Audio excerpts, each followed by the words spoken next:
आप सबके सामने कुछ लाइन्स पेश कर रहा हूँ। अगर आपके दिल में घर कर जाए तो आपकी तालियों के साथ मैं आपकी दुआओं का तलबगार रहूँ। इसका टाइटल है मेरे देश को भारत ही रहने दो। यहाँ की फिजाओं में सांस ली है मैंने, इस ज़मीन पर नमाज अदा की है।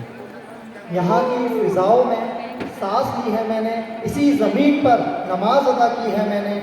मेरे चमन को गुले बहार रहने दो, मेरे देश को भारत ही रहने दो। मेरे देश को भारत ही रहने दो। इस्लामिक देश, हिंदू राष्ट्र नहीं चाहिए। इस्लामिक देश, हिंदू राष्ट्र नहीं चाहिए। आतंकवाद इस धरा पर नहीं चाहिए। इस ज़मीन पर बस अमन रहने दो। इस ज़मीन पर बस अमन रहने दो। मेरे देश को बस भारत रहने दो। मेरे देश को बस भारत रहने दो। एक ही माँ की संतान है सब, एक ही ईश्वर को मानने वाले हैं सब। इस लाइन पर ध्यान दीजिएगा।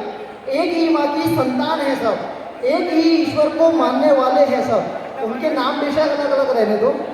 खूबसूरत है ये देश, तभी तो सबको पसंद आता है।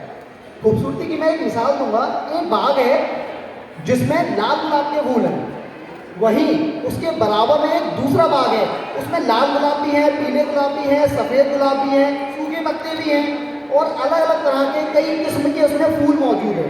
आपको दोनों बागों में से कौन सा बाग पसंद आएगा? जाहिर है जिसमें अलग अलग किस्म के गुलाब होंगे, अलग अलग किस्म के फूल होंगे जो कि हमें सुगंधित करेंगे। तो वही तो हाल है अपने देश भारत का। तो फिर दिक्कत कहाँ हो रही है? दिक्कत कहाँ हो रही है? भारत एक बाग है जहाँ पर अलग अलग जातियाँ, अलग अलग धर्म, इसके अलग अलग फूल हैं, तभी तो ये खूबसूरत है। खूबसूरत है ये देश, लाइन पर ध्यान दें। खूबसूरत है ये देश, तभी तो सबको पसंद आता है। इसकी खूबसूरती में जहरीली हवा मत बहने दो, बस इस देश को भारत रहने दो। बस इस देश को भारत रहने दो। किसी शायर ने क्या खूब कहा है? धर्म जाति मजहब से हमें मतलब नहीं, धर्म जाति मजहब से हमें मतलब नहीं। जो इस मिट्टी का नहीं वो इस मिट्टी पे नहीं। देश के गद्दारों में बीच रोड गोली मारो साथ। नफरत भरी बातों को अपने पेटों में ही रहने दो।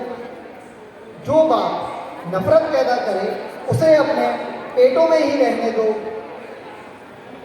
भगत सिंह, जब उन्हें फांसी दी गई थी तब उनकी उम्र मात्र 23 साल की थी।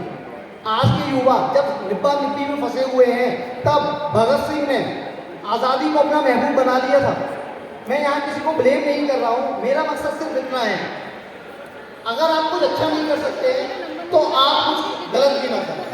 चाहे वो यहाँ की अदालत हो, इस ज़मीन की अदालत हो या इस ज़मीन की अदालत हो, आप सभी जगह दोषी हैं।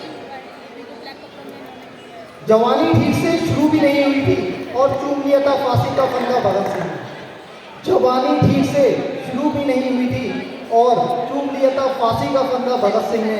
दुश्मनों से घिर जाने पर चंद्रशेखर आजाद ने ठोक ली थी गोली अपने सर में। अशफाकुल्लाह साहब को सलामी देने दो। मेरे देश को बस भारत ही रहने दो। मेरे देश को बस भारत ही रहने दो। मेरे देश को बस भारत ही रहने दो।